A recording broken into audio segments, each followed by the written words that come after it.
Bonjour, je m'appelle Jessica Cindy, je suis né en République démocratique du Congo et je suis venu au Canada, je crois, en 2008 et c'est ça. Euh, dans la vie, en fait, je suis étudiant. J'étudie en cinéma et à part les études, je dirais que je suis travailleur autonome. Et en fait, je suis devenu réalisateur je dirais en 2012, si ma mémoire est bonne. J'ai eu à réaliser Belle et Rebelle, c'était une série de des épisodes. Et voilà, je crois que c'était en 2000, ouais, en 2013. Waouh, l'intérêt que j'ai sur les cinémas. Ben, en fait, le cinéma, je dirais que c'est pas mal ensemble du tout. Ben, avant le cinéma, c'est vrai que je faisais plus le dessin. Et après avoir fait le dessin, j'ai joué aussi au basket comme pas mal toutes les jeunes. Mais quand j'ai découvert le cinéma, l'intérêt était vraiment grand. Et l'intérêt que j'ai vraiment pour le cinéma, c'est de pouvoir l'améliorer, plus pour moi et pour les gens qui m'entourent et de faire des choses vraiment, je dirais, vraiment incroyables que les gens pourront juste découvrir. C'est vrai que du jour au lendemain, il y a de nouvelles choses qui se créent, qui évoluent dans le monde du cinéma, mais c'est pouvoir amener aussi un plus. C'est vraiment ça mon intérêt que j'ai pour les cinémas aujourd'hui. Oui, j'ai beaucoup de projets pour mon pays d'origine qui est la République démocratique du Congo. Mes projets, ça serait vraiment de pouvoir améliorer un peu le cinéma aussi là-bas. Pouvoir aussi travailler dans les mêmes conditions que les gens travaillent ici, que l'on retrouve sur le plateau canadienne, québécoise et hollywoodienne aussi. Mon intérêt aussi, ça fait partie de mes projets, je veux dire, c'est vraiment de pouvoir ramener tout ce que j'apprends ici, tout ce que j'ai appris durant mon parcours et que je continue encore d'apprendre, c'est de pouvoir ramener ça aussi un jour à mon pays, de pouvoir partager ça avec les gens qui m'entourent et pourquoi pas aussi construire des cinémas parce que une chose est vraie, depuis je suis né en fait, depuis avant que j'ai quitté la République démocratique du Congo, je suis jamais entré dans un cinéma. Je dirais que il y en a pas de cinéma. Vous voyez un peu qu'est-ce que je veux dire, c'est que il y a plus des théâtres qu'on retrouve à la télé, des petits films qu'on retrouve à la télé en fait. Mais mon intérêt aussi, c'est vraiment de pouvoir aussi, comme ça fait partie de mes projets, des relever un peu cette ampleur-là, que le monde puisse un peu changer aussi dans le continent qui est le continent d'Afrique. Dans 10 ans, waouh. Je dirais que dans 10 ans, je vais pas utiliser les mots grands parce que c'est vrai on peut pas vraiment savoir si on l'est ou pas, ou si on va le devenir ou pas. C'est plutôt Dieu qui détermine tout le parcours qu'on aura à faire. Mais je dirais dans 10 ans, euh, je me vois d'abord un réalisateur. Quand je dis un réalisateur, ça veut dire un réalisateur vraiment qui travaille dans des bonnes conditions et qui exécute aussi du bon travail. Donc dans 10 ans, c'est aussi tous mes projets qui pourront être réalisés. Dans 10 ans, c'est aussi la sortie je dirais plus les sorties de pas mal beaucoup de films. Dans 10 ans, ça serait aussi peut-être l'accomplissement de beaucoup de rêves que j'ai en ce moment en 2015, que d'ici 2025 à peu près, je crois une très grande partie, ça serait vraiment faite.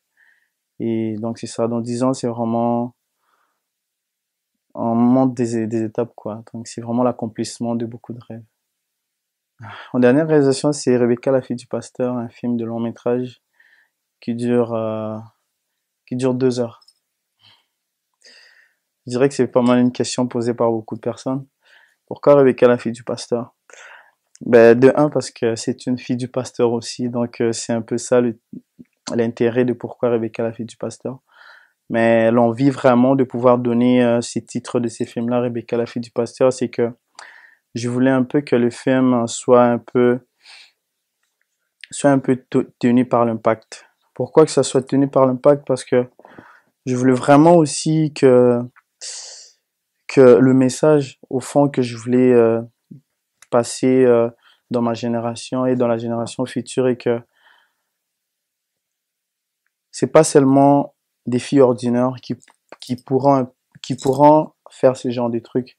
C'est aussi des filles bien encadrées, de la bonne famille, qui peuvent eux aussi faire des choses que Rebecca a pu faire dans les films. Et je voulais aussi vraiment que le nom de la fille du pasteur soit un peu devant pour montrer vraiment aussi que non, les filles de pasteur aussi peuvent déconner et faire de mauvaises choses. C'est pour cela que je l'avais vraiment intitulé Rebecca, la fille du pasteur. Mais en fait, le film se base vraiment sur la conflit des générations. En fait, si je reviens un peu dans votre question, c'est qu'au début, c'était pas vraiment Rebecca, c'était plus conflit des générations. Mais par après, j'ai eu à changer. Et conflit des générations, euh, on voit vraiment plus, euh,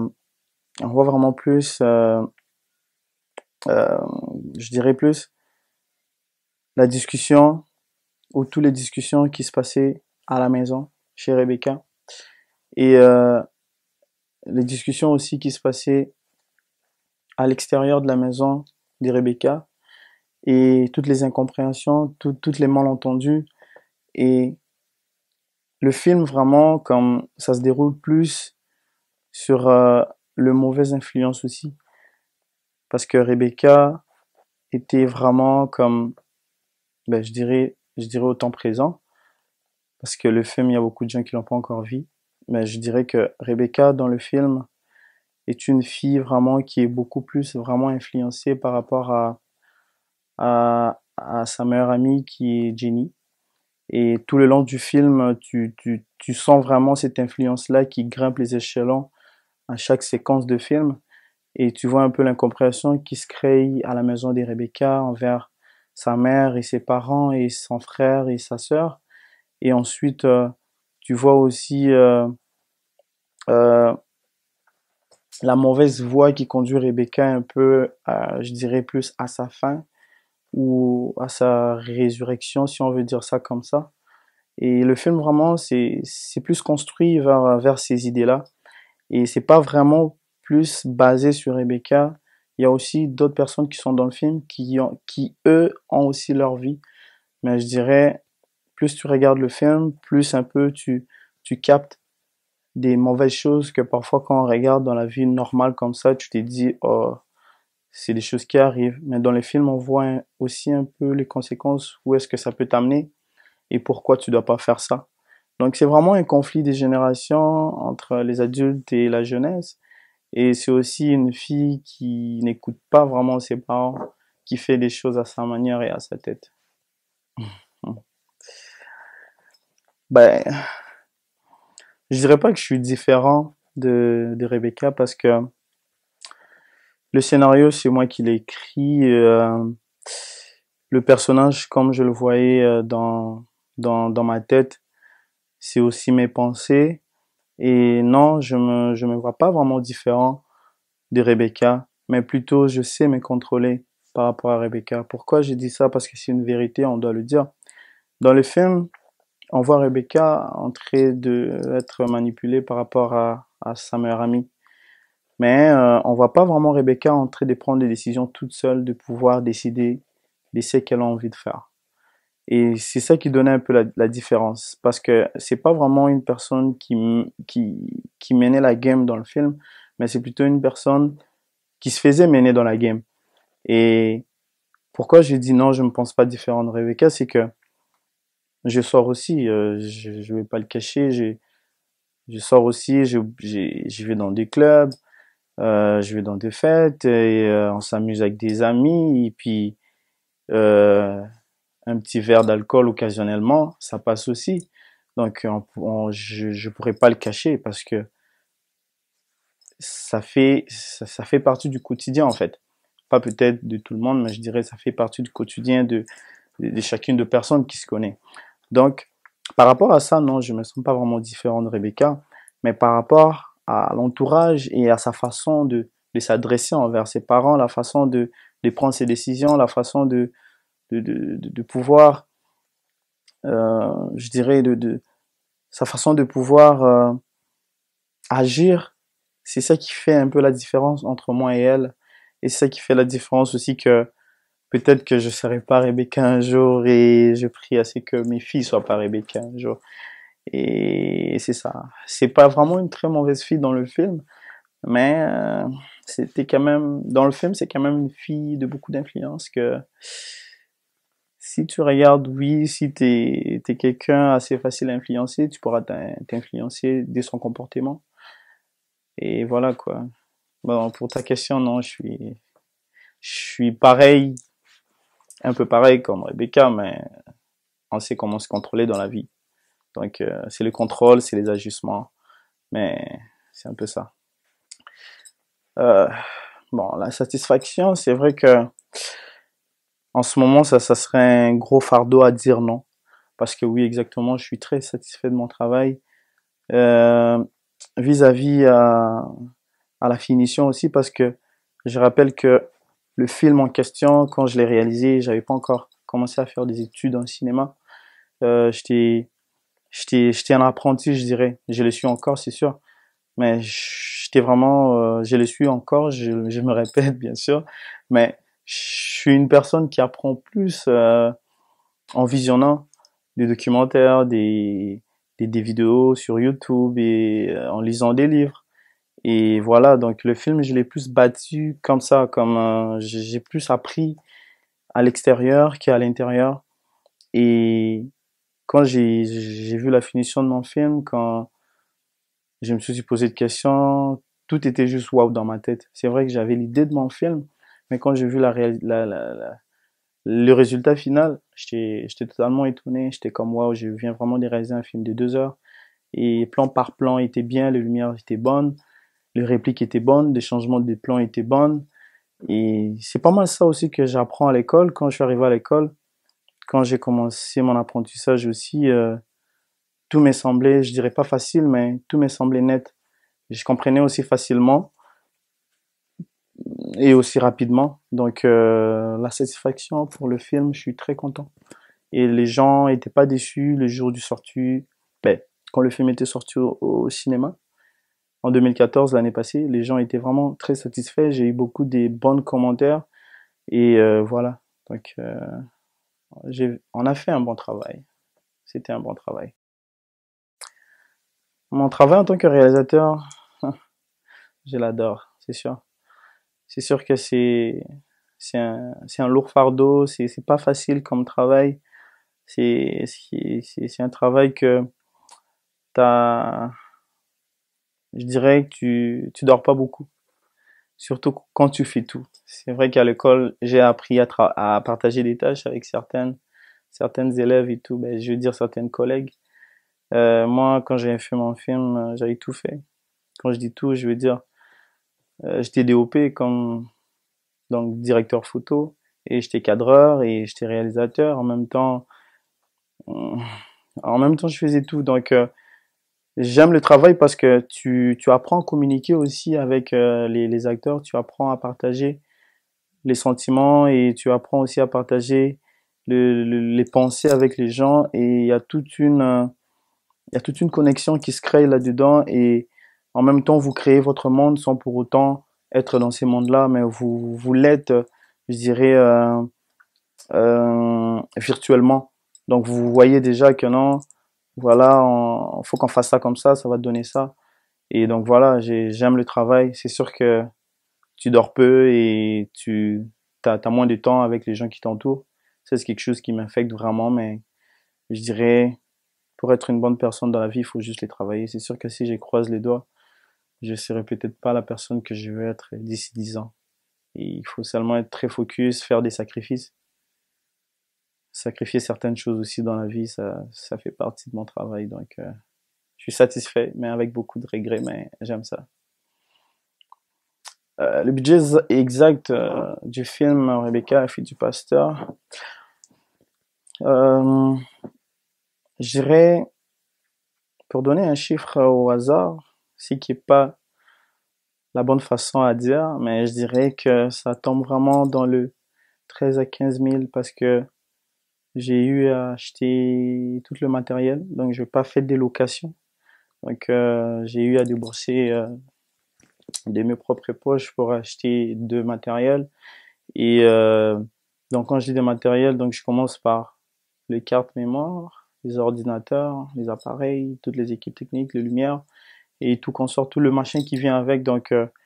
Et voilà, ça tourne un peu vers ces chiffres-là. Et jusqu'à maintenant, je travaille encore avec mes matériels, je suis satisfait de pouvoir l'acheter parce que je m'en sers jusqu'en ce moment. La sortie DVD est prévue pour le 1er juillet. Dans le 1er juillet, les gens pourront déjà l'avoir dans des magasins, dans des boutiques, sur Archambault et plus aussi dans les églises, que ce soit les églises congolaises ou haïtiennes. Je suis en train aussi de chercher des contacts, des gens avec qui approcher pour pouvoir promouvoir ces films-là, que la jeunesse pour que la jeunesse le regarde et apprenne pas mal de choses aussi par rapport au film. Et c'est un peu ça. Donc le 1er juillet, vraiment, c'est une sortie officielle du DVD. Il y aura 1000 copies pour le Canada. En fait, dans les DVD, on retrouve pas que le film. Dans les DVD, on retrouve un document, non, je dirais pas un documentaire, mais une interview de Cathy Mavakala en train de donner ses expressions par rapport au film. Et c'est une interview qui dure, je dirais, dans les 15 à 6 minutes à peu près. Et on retrouve aussi euh, le making of plutôt. Donc il y a le film, il y a l'interview des Cathy et il y a le making of. Dans le making of, on retrouve bon tout le moment de plaisir. Bien sûr, j'ai pas eu vraiment à trop me fâcher dans le plateau, mais il y a plus des moments de plaisir avec des acteurs, des moments drôles, puis voilà quoi. Il y a 3 parties qu'on retrouve dans le DVD. Bien sûr, mon intérêt, mon but, c'est vraiment que le film puisse être regardé partout dans le monde. Bien sûr, s'il y a de moyens possibles. Mais une chose est sûre, le Canada est prévu pour le 30 juillet et je suis en train de voir pour d'autres mois qui va suivre. Ça serait possible que ça sorte aussi en Europe et pourquoi pas mon pays qui est la République démocratique du Congo et bien sûr aussi peut-être en Angola vu que l'actrice est moitié congolaise et moitié angolaise. Donc ça serait aussi quelque chose de meilleur que ça sort aussi en Angola et pourquoi pas peut-être le Congo-Brazzaville aussi qui est le pays vraiment très proche et donc voilà, j'ai prévois vraiment que le film puisse sortir pas mal partout. Mais tout ça, ça demande aussi des collaborateurs, des distributeurs qui pourront m'approcher ou soit moi aller vers eux, communiquer, parler. Et voilà, je suis vraiment très ouvert. J'attends aussi les attentes des gens qui veulent un peu promouvoir le film. Mais le Canada, la République démocratique du Congo et l'Europe est prévu pour cette année. Bien sûr, j'ai beaucoup de projets que je tiens vraiment à réaliser. Et c'est vraiment des projets qui me vont droit au cœur, que d'ici le 10 ans, j'aurai à le réaliser. Si tout va bien, bien sûr. Euh, je J'aimerais quand même citer quelques projets vite fait. C'est vraiment de pouvoir réaliser d'autres films aussi, parce que je suis aussi en pleine écriture, donc je suis en train d'écrire aussi d'autres scénarios pour des prochains films. Et j'ai écrit aussi déjà des courts-métrages. Et je pense aussi à réaliser une série web. D'ici là, si tout va bien, si j'ai encore d'autres équipements que je me dis d'ici là que je pourrais m'approprier. Et faire aussi un documentaire pour mon pays. Je tiens aussi à faire un documentaire vraiment pas vraiment très touchant, mais je dirais un documentaire qui démontre aux gens qui on est et pourquoi on doit se battre. Le mot de la fin, je dirais juste à toutes les acteurs, euh, merci, merci parce que j'ai cru en vous, vous avez cru en moi et on a fait un travail. Le mot incroyable, ça serait peut-être abusé, mais vu de où on vient et de ce qu'on a réalisé avec peu de temps et peu de budget, je dirais vraiment qu'on a fait quelque chose d'incroyable. Quelque chose de très incroyable. Je crois en vous encore. Je sais qu'avec vous, on va avancer et faire de bonnes choses qui pourra vraiment nous amener loin. Et je tiens aussi vraiment à vous dire merci beaucoup. Merci, merci vraiment beaucoup. Merci. J'arrêterai pas de dire merci. Et courage à vous. Soyez toujours comme vous êtes. Travaillez fort et regardez beaucoup de films comme je vous ai dit. Le meilleur à faire, c'est de regarder, d'observer et d'apprendre. Et je tiens aussi à remercier mes parents et tous les gens qui m'entourent et les gens qui me donnent des conseils de loin, de près. Je tiens vraiment à vous dire vraiment merci parce que c'est grâce à vos commentaires et à vos likes et à votre soutien que je dis qu'Assinzi est devant vous. Multipicture existe encore et grâce à Multipicture, on réalise aussi des choses que le monde pensait pas que ça pourrait peut-être être possible pour ces enfants-là ou pour une génération. On sait pas trop comment le placer, mais on réussit quand même à faire de bonnes choses. Donc, je remercie vraiment tout le monde et arrêtez pas de nous soutenir, que ça soit de loin ou de près, pour des conseils, même pour des moyens financiers. C'est vrai qu'on n'aura pas à cogner à chaque porte pour vous demander de l'argent, mais une chose est sûre, le peu que vous donnez, c'est vrai que ça nous aide à quelque part. Donc, on est très ouvert aussi pour toutes les idées que les gens pourront avoir et me communiquer. Donc, je suis très ouvert. Donc, mot de la fin, merci. Bien-aimés, en ce jour, nous nous posons la même question. Qui sommes-nous pour l'Éternel? Va au moins à l'école, c'est pour ton avenir. Nous disons merci à l'Éternel parce qu'il nous permet encore de partager sa parole. Parce qu'il sait qui nous sommes. Il sait qui nous sommes pour lui. Souvent, vous les enfants qu'on a amenés ici à l'Occident, vous n'avez pas la conscience que vous avez une grâce d'être ici. Ils sont prêts à recevoir la parole parce qu'ils viennent à l'église. Ah, nous recevons la parole. Mais lorsqu'ils sortent de l'église, c'est une autre chose. Dès qu'ils trouvent quelque chose qui l'emporte. Ici, tu vis dans ma maison. Tu dois suivre mes règles. Tu n'as pas le droit de rentrer quand tu veux chez moi. Tu n'as pas ce droit-là. Les œuvres de la chair, auxquelles on a bien éclairé dans Galates 5, à partir du verset 19. Il dit, or, les œuvres de la chair sont manifestes. Ce sont l'impudicité, l'impureté, la dissolution, l'idolâtrie, la magie, les inimitiés, les querelles, la jalousie, les animosités, les disputes, les divisions, les sectes, l'envie, l'ivrognerie, les excès de table et les choses semblables. Mais non, papa, j'ai pas l'intérêt à vous... Il faut savoir que les menteurs n'ont pas de place auprès du Père. La jeunesse d'aujourd'hui, n'oublie pas cela. Ce message s'adresse à tout le monde, à toute l'Église, mais en particulier pour la jeunesse. La jeunesse doit savoir qu'elle doit être la bonne terre. Arrête, Rebecca. Le Dieu que moi je prie te punira. Quel démon qui anime ton âme? Parle-moi, démon. Est-ce que vous avez bien réfléchi, les filles? Est-ce que vous avez... s'il vous plaît, prenez juste 2 secondes. Oh, mais bien ça va, man.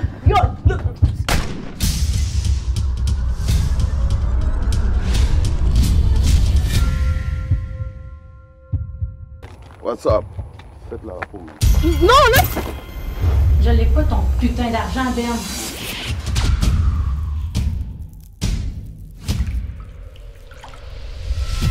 Ici News 243, votre site d'information qui vous parle de tout. Politique, religieux, culturel et social. Plus 1 438 938 8814. Ici News 243.1.